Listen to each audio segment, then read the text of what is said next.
Hi guys, and welcome to another unboxing and first impressions. Today we're unboxing a model from Ciga Design. I already featured Ciga Design on my channel. It was their flagship model, the Blue Planet.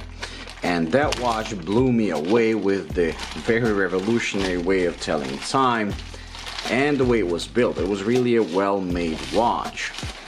This time they've sent me something else, so let's see what we got. It's hardly gonna surpass that model because that was really amazing, like I said. Okay, let's open the box.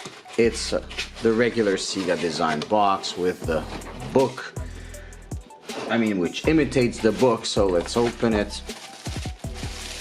And that's something I really like about their packaging. So all their watches come packed like this, and as you can see, this is the Z series skeleton. Let me just adjust the camera slightly, and we'll have to tear this part. Let me just cut slightly to make it break. The packaging is really well done. Like on the Blue Planet, it's an imitation of the book where you slide it out. And then you just open the cover. Here you have it, Mechanical Z series. Once you open it, you get the awards that this watch got, and it really got a lot of awards when it comes to design. And then you have the cutout with the watch and the strap. Here are probably the specs. Yep, you have the stainless. It can come in stainless steel and titanium. 48mm lug to lug, 40.8 in width, and 12.3 in thickness. Pretty good. Caseback is mineral class, but the main one is a sapphire. Very cool. Okay, so they claim it's their own developed movement. So let's peel this off and take a look at this. When it comes to skeletonized watches, I always prefer ones with black bridges like this one is, because it makes them look more premium.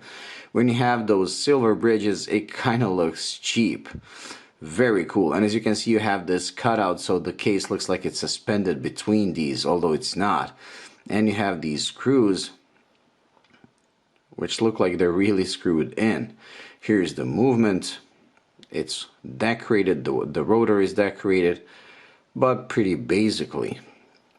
Now this, to me, is like a Richard Mille for the poor people, because I believe this is like $259, but you get that almost the same tonneau shaped case, you get the skeletonization, so it kind of has that vibe. And personally, I'm not a fan of Richard Mille watches, nor am I a fan of this design, but I can understand why people like it. I do like the case, what they did with this cutout, and the finish looks pretty good with the combination of brushed and polished DLC surfaces.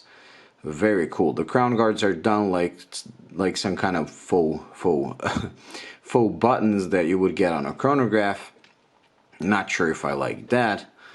And this watch also has a shock absorbing structure. As you can see, these red parts, they actually hold the movement, and it should be like more shock resistant than regular mechanical watches, just like Richard Mille's models. And as you can see, you can wind it manually, and you can actually see me winding the spring when you turn this. I'm usually not a fan of skeletonized watches. When I do get one, I always like them with the black bridges, like I said, but I do understand that skeletonized watches are something I like to have at least one in my collection, because when I have people that are not into watches and that know me and they're kind of get interested in mechanical watches, it's always nice to pull out a skeletonized watch and just show them all the gears and the complexity, because it usually leaves them like, in awe, and usually they become fans. So skeletonized watches do have their place on the market, and as you can see, the spring is getting more and more compacted as I'm turning the crown. Very cool. If I pull the crown out, it actually hacks the seconds hand, so you can adjust the time, and pushing it back in, it starts moving again. I don't know what the beat rate is, just looking by the seconds, I would say it's 21,000 28,600. Maybe it's 28,800, but I seriously doubt it. I will have that for the full review because, like I said, this is just the unboxing and first impressions. I will be doing a full review after I do the macro shots just to see how well it's made. The Blue Planet was exceptionally well made, and we'll see how this one is. The case, at least here from afar, really looks well finished, and we'll see how the bridges and hands are. When it comes to legibility, although it will be almost impossible to read thanks to these red accents, it's pretty readable for a skeletonized watch. Sadly, it doesn't come with any lume because this red color, or maybe it is, maybe these white parts are actually lumed. We'll check that out later. Anyways, I'll put it on the strap to put it on my wrist so you can see how it looks on my 6.7-inch wrist. We'll do a lume shot and then we'll call it a day. That's it. So let me just put this on the strap and I'll be back in a minute. And we're back. And as I was opening the box and getting the strap, I realized you do get both the leather one and the rubber one, which is a pretty good value.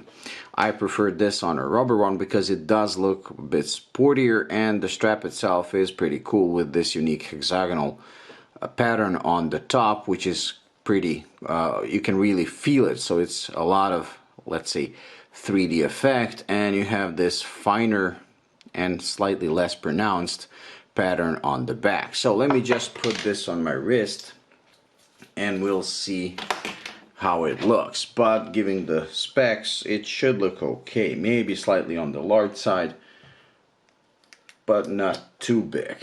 Okay, so here it is on my 6.7-inch wrist, and it definitely gives the Richard Mille vibe. If that's your thing, you're gonna love this thing. It's not my thing, so I'm not really very, you know, like enthusiastic about it, but I can understand people liking it, and it does really sit very comfortably on the wrist. Okay, so let's do the lume shot because I really want to see if that thing is lume. Even if it is, it's probably so small it's not going to be noticed, but we'll give it a shot. Okay, so we charged the watch a bit. Let me zoom in. Let's get the camera focused and turn off the lights. There we go. And yes, it does have lume. This is probably the smallest lume area I've seen so far. Look, even the camera has trouble focusing. It keeps losing it because of how small it is. I don't know if you'll be able to read the time off of this because the markers are not lumed and the area is so small. I'm pretty sure this is gonna fade within minutes. But a nice effort. I really prefer them putting these large red parts because they really make reading of the time much easier than on usually what I find on skeletonized watches. So this is a better design choice than going for a full lume because they would probably get kind of lost. Anyways, that's it when it comes to this unboxing and first impressions of the Ciga Z design, Ciga Design Z series, which is very popular as I'm told. As usual, stay tuned for the full review, and that's pretty much it. So thank you for watching. I hope you enjoyed. If you did, please like and subscribe, and I'll see you in the next one. Bye.